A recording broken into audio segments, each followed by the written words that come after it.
Asia का सबसे बड़ा ये एयरपोर्ट होने जा रहा है, तो जाहिर सी बात है ये बड़ी उपलब्धि होगी भारत के लिए भी जब ये बनकर तैयार होगा। आपको सीधा वहीं लिए चलते हैं जहां पर आज कार्यक्रम होना है। हमारे ब्यूरो चीफ वीरेश पांडे वहां पर मौजूद हैं इस वक्त, और इसके अलावा बलराम पांडे को भी आप देख सकते हैं, वो भी वहां पर पहुंच चुके हैं। पहले वीरेश से बात करेंगे।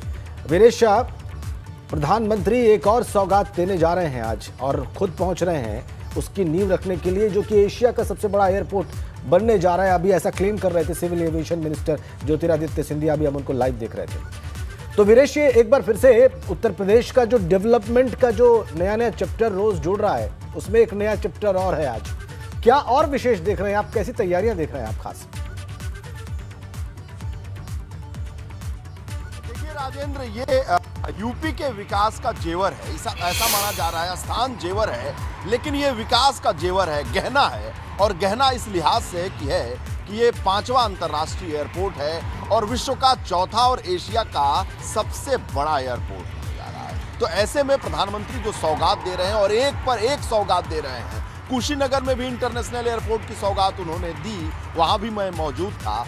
तो ये आवागमन के जो साधन होते हैं, आपने देखा होगा कि हमेशा से जब आवागमन के जो साधन के रहे हैं, वहाँ के आसपास का जो केंद्र है वो विकास का केंद्र बनता है। चाहे जब जल से हम आवागमन करते थे या जो भी रेल की आवागमन की सुविधा थी। एक सबसे बड़ी बात, आप एनसीआर में रहते हैं राजेंद्र, आपने देखा होगा जी। कि आपके देखते देखते नोएडा, ग्रेटर नोएडा से ज्यादा डेवलप कर गया गुड़गांव। इसके पीछे सबसे बड़ा कारण यह था कि इंदिरा गांधी अंतर्राष्ट्रीय हवाई अड्डा, जो मुश्किल से वहां से 3-4 किलोमीटर है, वो सबसे बड़ा कारण रहा। नोएडा पिछड़ गया गुड़गांव से, इसका सबसे बड़ा कारण यही माना जाता है। जो लोग यहाँ का विश्लेषण करते हैं कि आखिर नोएडा क्यों पिछड़ गया, क्यों गुरुग्राम इतना आगे चला गया। आप देखेंगे कि गुरुग्राम में साइबर सिटी और तमाम मल्टीनेशनल कंपनी के अड्डे बन गए और नोएडा भी विकास के में पीछे रह गया। हालांकि यूपी में हम कह सकते हैं कि औद्योगिक विकास की राजधानी है और तमाम तरह की बातें कर सकते हैं, लेकिन जब आप तुलनात्मक अध्ययन करेंगे तो गुरुग्राम से पीछे दिखता है नोएडा। लेकिन इसी पिछड़ेपन को दूर करने के लिए, और जाहिर सी बात है ये अंतर्राष्ट्रीय एयरपोर्ट बनकर जब तैयार होगा और 24 में जब पहली उड़ान भरेगी, तो ये मान के चलिए कि एनसीआर का ये इलाका, चाहे वो बुलंदशहर का हो, आगरा हो, और चाहे गाजियाबाद हो, नोएडा हो, ग्रेटर नोएडा हो, ये सारे इलाके डेवलप करेंगे। और आसपास महत्वपूर्ण बात बता रहे हैं, यहाँ संभावना भी बहुत ज्यादा है।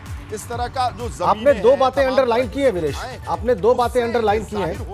एक तो ये विकास, यूपी के विकास का जेवर जो आपने बताया है, बिल्कुल सही, धीरे खत्म होने की तरफ अग्रसर है।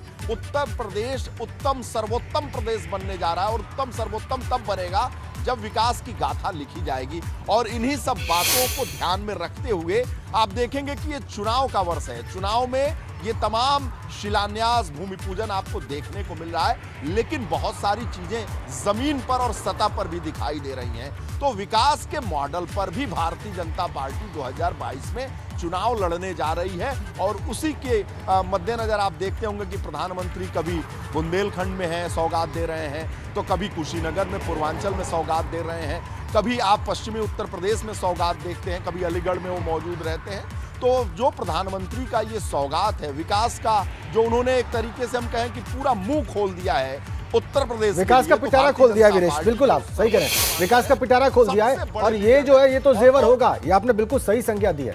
ये विकास का जेवर साबित होगा जब ये बनकर तैयार होगा, ये इंटरनेशनल एयरपोर्ट, जिसे एशिया का सबसे बड़ा इंटरनेशनल एयरपोर्ट बताया जाएगा।